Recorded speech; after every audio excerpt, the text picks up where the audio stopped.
So friends, in this video again I'm going to discuss few important question and answer today. So without wasting time, let me start. Question number 1. Why was it hard for the authors to believe that grandmother was once young and pretty? This question is also very important. कि क्यों इतना tough लगा था कि यशवंत सिंह को कि उनका grand mother एक जमाने में यंग एंड प्रिटी थी, उसको विश्वास करने के लिए क्यों इतना मतलब टफ लगा था. It was difficult for the author to really believe that his grandmother was once young and pretty. In fact, the thought was almost revolting. It had seen her old for the last 20 years. He felt she could go no further. The very thought of her playing games as a child seemed quite absurd and undignified. Because it was difficult to believe for him. क्योंकि वो last 20 years से grand mother को उसी हाल में, उसी condition में, उसी मतलब एजेड कंडीशन में देखते आ रहा था, इसीलिए उनको बिलीव करना मुश्किल लग रहा था कि एक जमाने में उनका भी ग्रैंड मदर एक जबरदस्त यंग एंड प्रिटी थी. Question number 2. The grandmother has been portrayed as very religious lady. Grandmother has been portrayed as a very religious lady. What details in the story create the impression. उनको portrait जो है, जो picture में ऐसा उनको express किया गया कि वो एक जबरदस्त रिलीजियस लेडी थी, लेकिन स्टोरी के हिसाब से हमें उसको आंसर लिखना है. तो आंसर क्या होगा? The author recalls his grandmother as very religious woman. हमें पता है. He remembers her hobbling about the house telling the beads of a rosary. He recalls her morning prayers and her reading scriptures inside the temple. The author accounts how during the last few days she spent all her time praying. तो poets ने, writer ने recall किया था कि grand mother कैसे religious थी. वो picture को देख के जो पोर्ट्रेट में वो पिक्चर को देख के रिकॉल कर रहा था कि वो जमाने में कैसे रिलीजियस थी. वो बीट्स ऑफ रोज़ारी काउंटिंग करती थी and she used to pray morning prayer करती थी, स्क्रिप्चर्स टेंपल में जाके बैठती थी और मरने से पहले वो अपने पूरा दिन वो प्रेयर्स में बिताती थी. Question number 3. This was the turning point in our friendship. What was the turning point? ये था turning point of the friendship. Friendship का turning point ये था. What was the turning point? Turning point क्या था actually? So turning point actually क्या है? जो जीवन चेंज करने वाला मोमेंट. राजकुमार शुक्ला चेंज महात्मा गांधीज लाइफ. तो उसी हिसाब से जो किसी वजह से जो हमारा जिंदगी जब बदल जाता है तो ये टर्निंग पॉइंट हो जाता है. तो टर्निंग पॉइंट क्या थी? The turning point in their friendship arrived when they shifted the school. जब वो shifted स्कूल, सिटी में स्कूल शिफ्ट हो गया था, तो उनका जीवन का, उनका फ्रेंडशिप का, ग्रैंड मदर यशवंत सिंह का वो चेंज होने लगा. तो it was the turning point. They saw less of each other as she could neither accompany him to the school nor understand English. तो क्या हुआ, एक दूसरे को कम दिखाई देते थे. फिर वो स्कूल, इंग्लिश स्कूल में जाना स्टार्ट किया यशवंत सिंह. तो वो स्कूल का जो इंग्लिश है सब्जेक्ट, उनको पढ़ाने में हेल्प नहीं कर पा रही थी. She could not piece with the author's modern education that he received in the city school. School है ये, तो ये एल मिसिंग है. तो सिटी स्कूल में जो मॉडर्न एजुकेशन दिया गया था उसको लेके पोएट का राइटर का ग्रैंड मदर हैप्पी नहीं थी. Question number 4. Draw a comparison between the author's village school education and city school. हमें कंपैरिजन करना है कि वो विलेज स्कूल कैसा था और सिटी स्कूल कैसा था. ठीक है, ऑथर का. So the village school was attached to the temple. हमें मालूम है वो टेम्पल के साथ, मंदिर के साथ अटैच था. And the students were taught the alphabet and morning prayers. वहाँ पे अल्फाबेट और मॉर्निंग प्रेयर सिखाया जाता था. But the author and his grandmother walked to the school in the village. वो पैदल वॉक करके ग्रैंडमदर के साथ यशवंत सिंह जाते थे. However, in the city he went by the school bus. वो स्कूल बस से जाते थे. And he was taught science and English. वहाँ पे साइंस और इंग्लिश सिखाया था, but not taught about God. वहां पे गॉड के बारे में कुछ नहीं था. He was also taught music, और म्यूजिक भी साथ में सिखाया था वहां पे. What was the happiest moment of the day? सबसे हैप्पीएस्ट मोमेंट ग्रैंड मदर के लिए क्या थे? The happiest moment of the day for the grand mother in the city was when she was feeding the sparrows. जब वो sparrows वो bird को खिलाती थी, तो तब मोमेंट, जो हैप्पीएस्ट टाइम उनकी जीवन का तब थी. They pinched her legs, shoulders and head, but she never showed them away. तो वो ग्रैंड मदर के जो बर्ड्स थे, ग्रैंड मदर के शोल्डर पे, सर पे, हाथ पे, इधर उधर पूरा बैठते थे बर्ड्स, लेकिन वो चिल्लाते थे, लेकिन कभी उनको वो कभी प्यार से मतलब प्यार किया थी, कभी वो गाली, वो भी वो मतलब जाने के लिए बुलाते नहीं थे, बोलते नहीं थे. नेक्स्ट.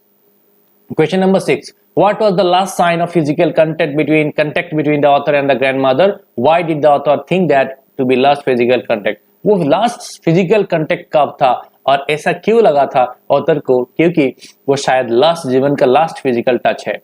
आंसर देखो आपको मिल जाएगा. The author was going abroad for 5 years. हमें मालूम है ऑथर एब्रोड जा रहा था 5 years के लिए. His grand mother kissed his forehead. वो ग्रैंड मदर ने ऑथर खुशवंत सिंह का फॉरहेड पे एक किस की थी. He presumed that this was the last sign of his physical contact between them. और उन्होंने अनुमान लगाया था, एक फीलिंग्स उनके मन में आया था कि शायद वही था जीवन का अंतिम last physical contact. He feared that she would not survive till he returned since he was going away for 5 years. उनको वो fear था, डर था, शायद वो बच नहीं पाएगी अपने ग्रैंड मदर, क्योंकि वो 5 साल के लिए बाहर जा रहे थे, तो शायद घूम के आके शायद उनको ना मिले. उनका एक एक्स्ट्रा फीलिंग्स मन में आया था. Question number 7. Describe the author's grandfather as he was looked in his portrait. हमें डिस्क्राइब करना है कि ऑथर का ग्रैंडफादर का एक पिक्चर पोर्ट्रेट था वहां पे, उसके बारे में डिस्क्राइब करना है कि वो कैसे थे. In the portrait grandfather was dressed in a big turban and loose fitting clothes. हमें मालूम है पोर्ट्रेट में ग्रैंडफादर ड्रेस किया था बिग टर्बन पहन के, लूज फिटिंग क्लॉथ्स, सर पे वो turban. His long white beard covered the best part of the chest. पूरा व्हाइट बियर्ड है, पूरा चेस्ट फुल ऐसे कवर की थी. And he looked like at least 100 years old. तो लगा था कि वो 100 साल एजेड है, बुढ़ा है. He looked grandfatherly to the author, someone who could never been young. मतलब उनको देखा था, जब पिक्चर देखा था कभी उनको लगा भी नहीं था कि एक जमाने भी वो भी यंग थी, इतना एजेड थे. Question number 8. How does author describe his grandmother? Grandmother को ऑथर ने कैसे डिस्क्राइब किया था? The author describes his grandmother as short, old, fat, slightly bent. वो शॉर्ट थी, ओल्ड थी, फैट थी और स्लाइटली थोड़ा बैंड भी थी.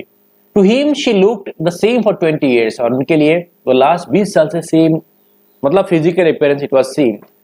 It was difficult for him to imagine her young and pretty. वो इमेजिन करना भी डिफिकल्ट था कि एक जमाने में वो लेडी भी एक यंग थी. But she found a beauty in her old age like the screen winter landscape. वो इंटर लैंडस्केप जैसे अच्छा लगता था, तो same way writer Khushwant Singh ने भी वो एजेड मतलब लाइफ में भी ब्यूटी मिला था उनको भी. Question number 9. How does the author react to the idea of the grandmother being young at a point of time and playing games. वो ग्रैंडमदर ऑथर कैसे रिएक्ट किया था जब वो लगा था कि एक जमाने में उनका ग्रैंडमदर यंग थी, वो भी खेला करती थी. Okay. The author could not conceive his grandmother is young and pretty and playing games as a little girl. As a छोटे बच्चा गर्ल, वो यंग थी, सुंदर थी और गेम खेल रही थी. वो विश्वास राइटर को नहीं आ रहा था तभी, क्योंकि वो लास्ट 20 साल से सेम कंडीशन में, सेम हालत पे पोएट्स जो राइटर का ग्रैंडमदर को देखते आ रहा था. To him it was like one of the myths and fables she told him. मतलब ऐसा लगा था कि ये एक काल्पनिक बात है, ये एक मीथ है, कि विश्वास है. ग्रैंडमदर बोलते थे कि मेरे जमाने में भी ऐसा हुआ था, ऐसा हुआ था. तो राइटर के लिए इसको बिलीव करना बहुत मुश्किल था और ये मीथ जैसा उनको लगा था. Question number 10. How did the grandmother prepare the author for going to school. Grandmother ने कैसे ऑथर को प्रिपेयर की थी स्कूल जाने के लिए. ठीक है, आज इसके बारे में अभी डिस्कस होगा. The grandmother wake him up each morning. Her morning grandmother अपने ग्रैंड चाइल्ड को, वो ग्रैंड सन को उठाते थे.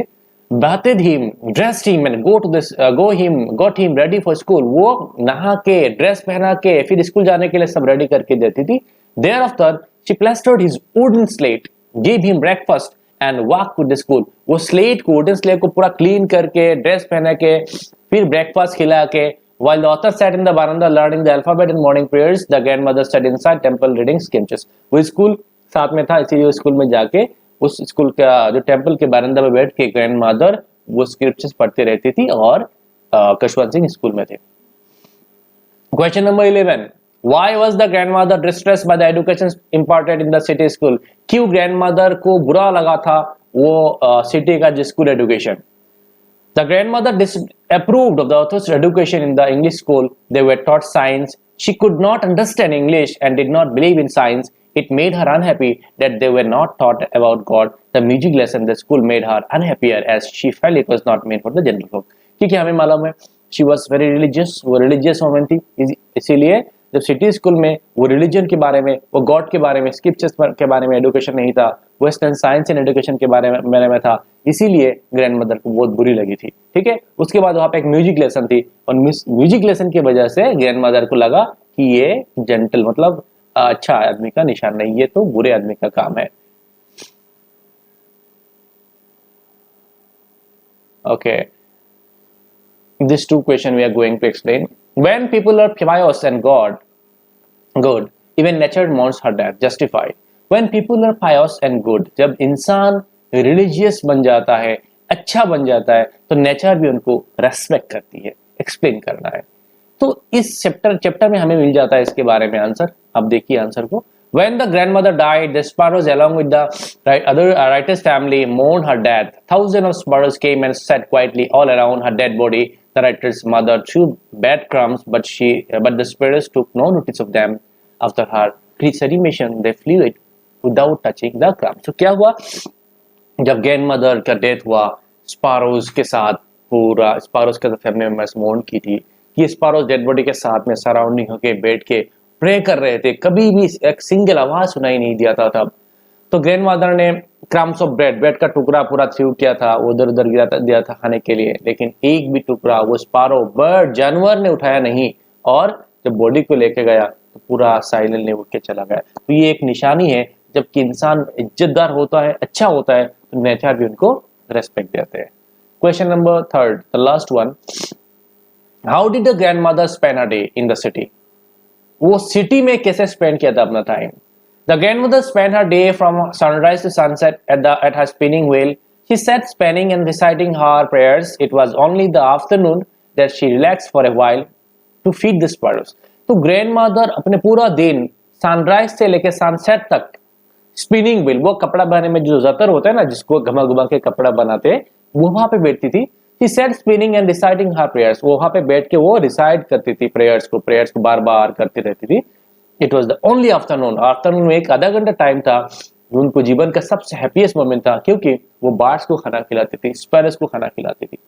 सो thank you very much everyone, and in the next video I'll discuss few important long questions from the chapter. So thank you.